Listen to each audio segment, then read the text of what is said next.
How's it going, everyone? Dave here. My name is also known as Sonic Moto, and today I'm going to tell you my sort of life story, if you will. It's packed with a lot. I hope you enjoy, and for those that stick around to the end, thank you so much. So my first name, at least, is Dave. Age currently 31, and I grew up in New Jersey most of my life.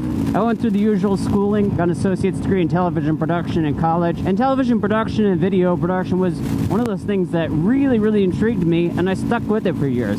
So much so that I started doing freelance jobs, but my main thing was, in 2008, I started a YouTube channel. Still have that to this day. It's got 20,000 subscribers, and I think it's pretty darn cool. But more importantly, I also built up a lot of friendships online back when Google Plus was invite only, when it was elite. Long story short, we decided to make the Quad Spot. It was a YouTube channel that was basically interviewing different YouTubers, and then, you know, over time we started hanging out with these people too. One of those people was the owner of a company that does YouTube analytics. His company was taking off quite well, and so myself and Jay from Washington decided to start helping out, but me more on the full time of just assisting, just for the fun of it. After a good amount of time doing that, the company started growing a little bit more, and I was able to be brought on as an independent contractor. I signed my first paperwork, which is 1099. Basically says you have to do 40 hours a week full time, and you can work whenever you want, how you want, you know, the usual stuff. And so I did it. I loved it. In fact, I worked so much more than 40 hours a week, because it was like, you know what, there's nothing to do right now. It's in the middle of the night. Let's answer some support tickets. That way they're cleared out, and, you know, and people are happy. They don't have to wait long. And so I did that for about, I want to say 6 months, if not a little bit less. But there was a point where I was able to make a decision to move out. The owner of the company became really good friends. He gave me an opportunity to set up down payment on a house. And so I really highly looked into houses. I got people in North Carolina looking at houses for me, and I was still kind of hesitant on buying a house because I was like, I don't even know what North Carolina is like. I've been there a few times over the years, but I never lived there. Fast forward a little bit further in time, and well, towards the end of a year, there was a bit of drama with one of the other employees that was brought on, another contractor, I should say. That drama could have been bad enough to kill the company. Now, how would you like to be in a position of your life where you are a new homeowner, you don't have much money other than the down payment that would be covered for you from the company for this house, and then out of nowhere, the company that you're working for just goes belly up, and you are out without a job in a state that you've never worked in before, don't know anyone around? I think that would be a pretty bad position to be in. So rather than taking that, I almost instantly changed my mind, thinking that this company was going belly up and I'd be without a job. I went with plan B and pursued my dreams for video production. My great friends Jenna and Jay were in Washington, and Jay said, let's do videos. You can come down here, you're 1099, so you can work when you want, have the capability of setting up all these great things. And so I did that. We started a company and started working on getting video productions done. And it was probably the best year of my life out there, because video production, as I said, it was one of my passions. It's something that I still want to this day to go for. We also noticed, as I was working nights and shifting my hours around, my boss changed his attitude towards me and everyone else in the company that was on the West Coast. So me and Jenna, who were working for the company at that time, changed his attitude completely. And it got pretty bad. Like, I got a few emails saying this is your official warning, blah, blah, blah. I didn't think much of it until I got a phone call one day, pretty much threatened to be fired because I wasn't working when I was supposed to be working. I wasn't being a team player, all that jazz, you know? And so eventually Jenna left the company because the drama of all that was going down and she didn't want to deal with it. Basically everyone at that point in time was getting locked down to 9-to-5 work, really scheduled and overscheduled, and they're getting micromanaged, I guess, the best way, saying that we have to do it this way, we have to work these hours. And, you know, if somebody told me that that was going to be what I had to agree to when I signed a contract, I would have turned it down. I like the freedom of being able to work, set up my own hours, sign in when I want to work, sign out when I don't want to work, and do something else, and then chill for a while. You know, it's exactly like how Google treats their employees. Like, have fun, enjoy work when you want to work, because that's when the best work gets done, right? But no, it was the complete opposite.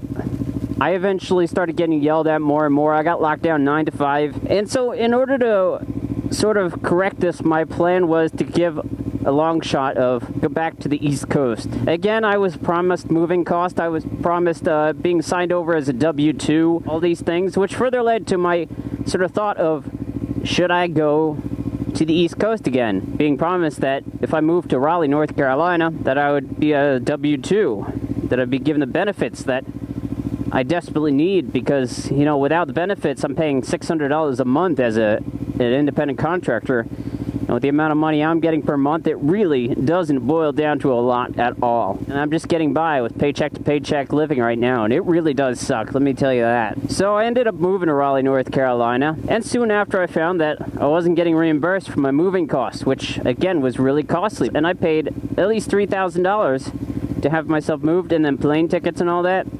I didn't get reimbursed for any of that. Turns out I didn't get any benefit at all, to be honest. The drama stayed there. I was still locked 9 to 5. I was still treated as an employee, and still am to this day. 9 to 5, Monday to Friday. I have it in an email. It truly sucks. I think the worst part of it all, though, was when we had one-on-one meetings, and I was in North Carolina. We had these over Google Hangouts and whatnot. These one-on-one meetings, though, after a while, they morphed into something really painful to my my health and well-being. And that was me being told that I'm sucking at my job one week, and the next week I'm fantastic at my job. When in my mind, and everyone that's giving me feedback says I'm doing a great job and I'm thumbs up, right? But no, it would be 1 week I'm doing a fantastic job, the next week I'm in fear of losing my job. And again, if you're living a paycheck to paycheck and you're in the position where you lose your job, that is the most stressful thing in the world. I don't care who you are, how mellow you are, that will stress you out. But the meetings themselves and the ever-changing attitude towards me, of being the great guy, the great employee, to the worst person in the world, and I should have been fired years ago and holding the company back, it made absolutely no sense, and it just stressed me out to the point where one day I even checked into a priority care center, thinking that I was having a heart issue, but it turns out it was my first ever panic attack. And so it was from that point forward that I changed my attitude and said, hey, I'm not doing this anymore. I don't want to be put in that position. That sucked more than anything else I've ever been through in life. I went through a lot of stages of depression, maybe over a course of a year of being in North Carolina. It was only recently that I decided to make a personal life change that would help me for the future. And that change is starting to apply for jobs, thinking about my future. And let me tell you, I'm going back to what I truly honestly wanted to do, and that is video production. And so for the past few months, I've been actually applying for different jobs, not to jobs that I just qualify for, but things that I want to do, that I know I can do: video production, editing, anything. I love running around with cameras, but one thing I can tell you guys is don't let anyone tell you what you can do. Prove to them that you are capable of doing it. This channel is sort of like a start of my new life. I bought this motorcycle at times of just starting to better my mental health. I'm the quiet person in the room. When you invite me to a party, I'm on my phone in the corner of the room not talking to anyone. This motorcycle is putting me in the position to be the exact opposite. And so I hope you guys take this story, if you've stuck around for so long, take the story to heart, and hopefully it sets you up for a fantastic A+ day, month, week, or even life. Life is precious. Don't take it for granted, and do what you love doing. I'm signing out of here, guys. I hope you enjoyed this. If you did, let me know with a big thumbs up. Post any type of comment that you wish to post below. I'm always reading those. I always look forward to those. Until next time, I'm out of here. We'll see you then. Time to get back on the road.